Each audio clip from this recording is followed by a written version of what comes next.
Aside from Gojo versus Sukuna, I legitimately believe one of the most hotly debated topics within Jujutsu Kaisen's community is Yuta Okkotsu versus Kinji Hakari. And I feel like every time I log into Twitter or TikTok or YouTube, after a chapter that drops with one or both of these characters, there's almost always some sort of war between the fans of both of these characters going on. Who is stronger? Who has the better drip? Who gets more bitches? So in this video, I'm going to set out to try and definitively answer the question: who wins in a fight, Yuta Okkotsu or Hakari Kinji? Without further ado, let's just get into the video.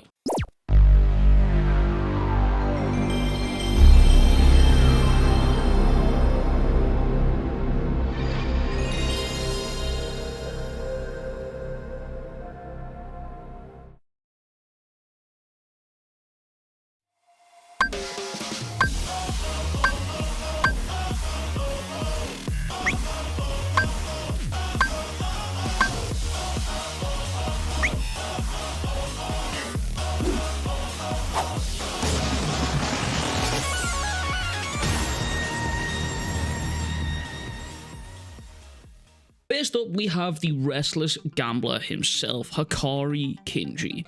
Hakari is a suspended third year within the Tokyo branch of Jujutsu Tech School. Currently, Hakari is the only third year we know of within the series. Everyone else we've been shown so far has been either first or second year, and Hakari is a man who quite simply does whatever the fuck he wants, and was suspended for beating up one of the higher-ups during the night parade of 100 demons, meaning he was actually present during the events of JJK 0. Hakari is a man who lives for the fever. Hakari's whole life is decided based on if he thinks the fever will burn hot, and the best for that fever to burn hot is for Hakari to gamble, which brings us neatly into Hakari's cursed technique. Hakari's cursed technique is arguably one of the most complicated within the series, except it's not. You see, Hakari's cursed technique is the embodiment of that old gambling adage, the house always wins. And through all of this text, you see, it might seem very, very confusing, but it's actually not. It's that way by design. You see, the moment Hakari activates his domain, the rules are informationally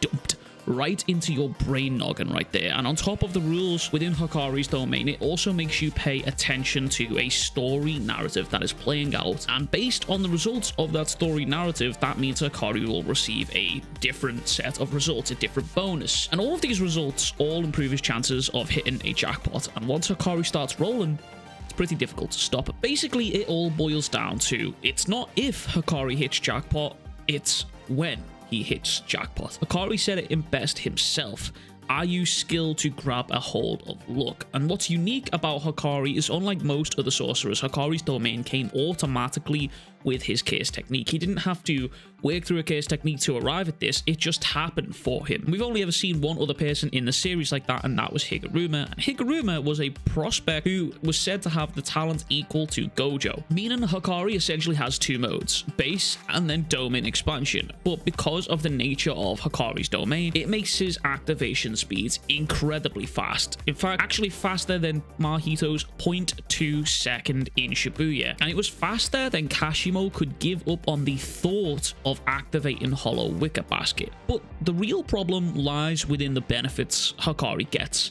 for hitting a jackpot. When Hakari hits a jackpot within his domain, it results in a bonus of unlimited cursed energy throughout the round, which lasts 4 minutes and 11 seconds. To add on to this, Hakari is able to automatically heal with reversed cursed technique thanks to the unlimited cursed energy he has. And it's worth noting, Hakari has never actually learned reverse cursed technique. His body just does this reflexively, which is kind of insane to think about. And this basically makes Hakari unkillable for 4 minutes and 11 seconds, and also allows him to just keep opening his domain so long as he hits the jackpot. But as we've already established, that basically means Hakari will always hit the jackpot. As I said, it's not a matter of if he hits that jackpot, it's always just a matter of when. But it doesn't just stop there. You see, Hakari's cursed energy has a rough sandpaper-like trait that Yuji has described as if it was like being hit with a serrated bat.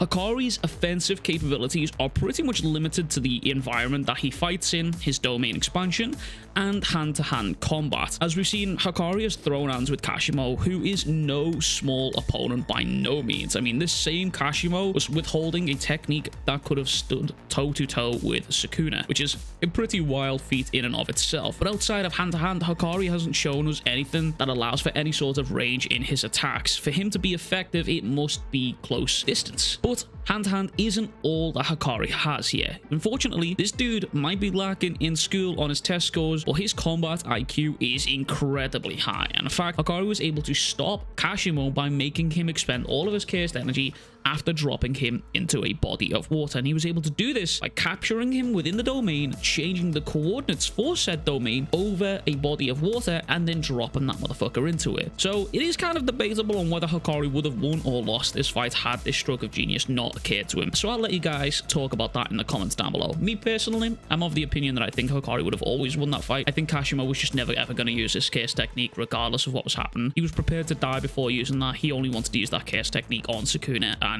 he didn't see Hakari as Sukuna, so it is what it is. I think eventually Hakari would have just whittled him down through an extended amount of jackpots. Fighting Hakari is a problem for almost any fucking sorcerer. After all, how the fuck do you deal with someone who can't be killed and just keeps coming? They are just a mindless fucking zombie with incredible hands and good fight IQ. Well, could always seal them. You see, encasing them in a substance that they can't break out from. For example, maybe ice. After the time skip, we have seen Hakari fighting against Urumi, who so far not much has been shown for this fight from Hakari yet, but it is worth mentioning that Urumi has witnessed Hakari healing with reverse curse technique at speeds they consider to be greater than Gojo, Satoru, and Sukuna. And for reference, Sukuna is confirmed to be able to heal the soul, and Gojo withstood the sure hit of Sukuna's domain and the onslaught of slashes it brought just simply by out-healing it, which is pretty damn impressive. However, Hakari's opponent is also just as impressive.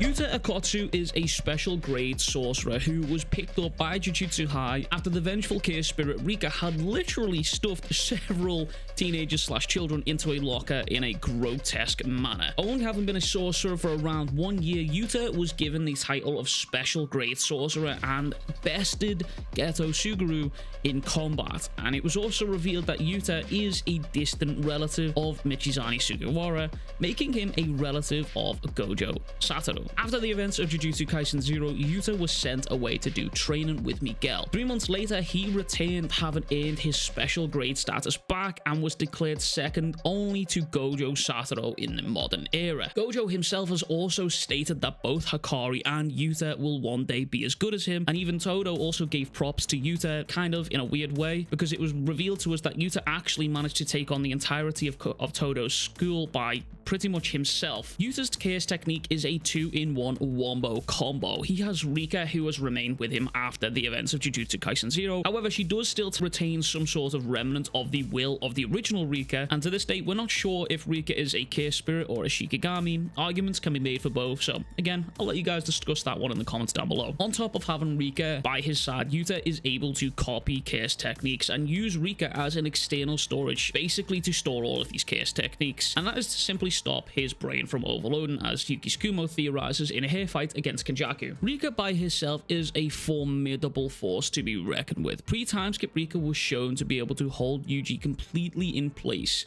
Yuji, who is known for his freakish strength, couldn't move at all once grabbed by Rika. And to add into this, Rika was also able to have a small scuffle with Ryu Ishiguri, who is no slouch. Ryu himself took multiple slashes from Sukuna before succumbing to his injuries, and Rika was even able to deflect a blast from Ryu himself, then knocking him away with some serious force. It's also worth noting that both Yuta and Rika share a vision here, for Rika to be able to give him more information and Yuta to do vice versa. And while Rika is incredibly sturdy and can deal a lot of damage by herself, she isn't immortal. She isn't infallible here. She can dissipate after some serious damage when she isn't fully manifested. However, the extent of that damage is yet to be realized. As it stands right now, we've seen a post-timeskip Rika taking damage from Sukuna's slashes, his world slash, and taking multiple direct punches and kicks to the face.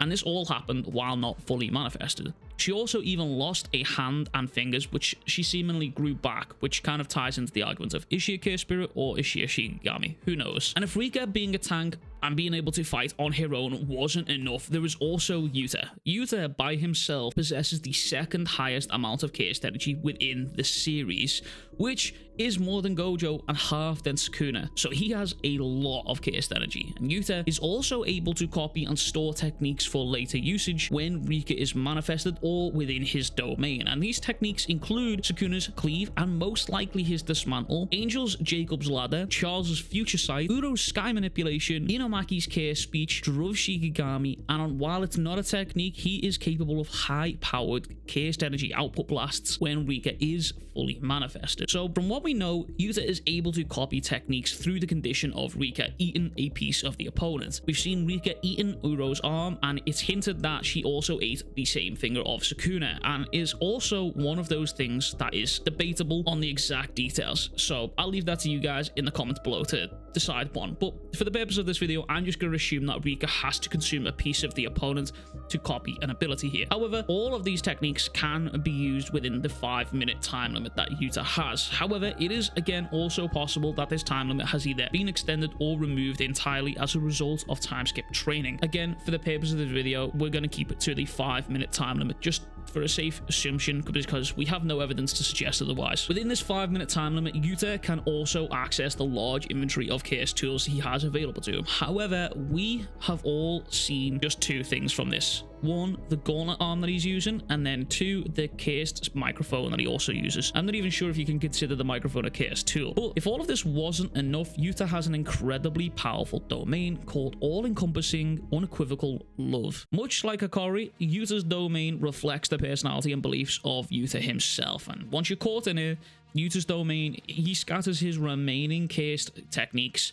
around randomly in katanas among the domain here, and only Yuta can use these swords. Each sword contains a technique, however, Yuta doesn't know which technique he is getting until he holds onto the katana. And it also seems that Yuta is able to pick which sure hit he is using on the domain itself, as Angel's Jacob Ladder was specifically used against Sukuna. And interestingly, Yuta's domain is somewhat kind of a gamble. It's kind of similar to Hakari's, and it seems the big guys in the series are a no risk, no reward type of fighter. Each of these swords can only be used once, and once it's used, it will disappear. However, the number of swords is infinite. So again, similar to Hakari, it's not a matter of if Yuta will gain a certain curse technique in his domain, it's just a matter of when. And once again, just like Hakari, Yuta is also capable of moving his domain's coordinates for a tactical advantage. We saw this against Sukuna when Maki backstabbed Sukuna. So now I've gotten through their powers and their abilities and their characters, I think it's time we settled the debate once and for all. Battle has begun! Fight! This fight would likely start out with these two fighting hand to hand, and I personally believe in terms of hand to hand, Hakari takes this point only marginally. Yuta is physically on the weaker side, as it's stated by himself. However, as Yuji also states, Yuta is the complete and utter opposite of Maki. Where Maki has incredible physical strength for no cursed energy, Yuta can make up for his weaker cursed strength with his incredible amount of cursed energy, and he uses this vast amount of cursed energy to back up his weaker strength. So on that front, I have Yuta losing to Hakari in terms of hand to hand. However, Rika will become a problem for Hakari even when not fully manifested, and adding on to the pressure of having to deal with a 2-on-1 fight for Hakari. And as this fight drags on, Hakari will ultimately use his domain expansion, and this will catch Yuta off guard due to the activation speed of Hakari's domain and the information dump hitting him. Yuta and Rika will have no choice but to play Hakari's game until inevitably Hakari hits jackpot, and this is where the real fight begins. Rika and Yuta will more than likely start getting somewhat overwhelmed by the pressure of Hakari wielding his unlimited cursed energy and being unkillable and just simply being a ferocious fighter. Yuta will most likely have no choice but to activate his own domain, and the most likely choice for Yuta to stop the pressure of Hakari is to also use Jacob's Ladder to stop Hakari and extinguish Hakari's curse technique. Remember, Jacob's Ladder doesn't just work solely only on cursed objects, but it also works on cursed techniques and barriers alike. The cursed objects and removing and returning vessels to normal is just almost a side effect, a bonus, if you would like. Yuta would more than likely have to employ almost play for play the exact same tactics that he used against Sukuna against Hakari in order to stop him, by having Rika hold Hakari in place in order for the attack to connect. And it's possible Yuta uses cursed speech against him to add more insurance that Hakari remains in place. He could probably shout something like "don't move" or "don't struggle" or something like that, and ultimately, while this would be a tough fight for Yuta, he would eventually win simply due to the wider range of tactics available to him, while Hakari is sadly trapped in a hand-to-hand combat box. I think even inside of Hakari's domain, as Yuta is fighting him, Hakari still has stuff like Renewal, Break, and Rishi to rescale and get rid of damage until Hakari hits jackpot. Hakari is an absolute machine, and these two fighting each other is an insane fight when you really think about it, but ultimately I think Yuta is a more versatile fighter. However though, the theory crafting for both of these fighters starts to put them even furthermore apart when you look at the actual differences between the two. Hakari during the time skip may have learned how to actually output this unlimited cursed energy into blasts, maybe even similar to Ryu, or maybe even learned to manipulate his cursed energy trait that is similar in a fashion to Kashima, which could allow him to make, I don't know, maybe chainsaw energy blades. I'm not even sure here, but when you look at it, the post-time skip feats and stats for both of these two, when you think about them and you theory craft them, and the possibilities, they're endless for the pair of them, for their growth. But the biggest power-up here would always still put Yuta on top, because the biggest power-up that Yuta could realistically hold within his possession is the Six Eyes Limitless. Having been a descendant of Michizane Sugawara, and now with the passing of Gojo, it is increasingly more likely that Yuta could use the Six Eyes from his sensei Gojo Satoru. And again, that is all just theory crafting here, and it's not based in reality, but ultimately I don't see any viable way for Hakari to beat Yuta in combat. I have no doubt in my mind that Hakari will grow stronger and show more for us for this stuff, but I hope this helped you settle the debate of who is the strongest between these two. While it would be an incredibly difficult fight, ultimately I think Yuta wins this fight as far as I'm concerned. It's a debate that I see a lot of on my timeline, and it's something that I've always confused me. These two characters have nothing but respect to each other in the story, and the fans, I think they should be the same, in my opinion. I think both of the characters are fucking incredible characters. Hakari reminds me of Tyler Durden, and that was one of my favorite films, like Fight Club, so I've always enjoyed that character.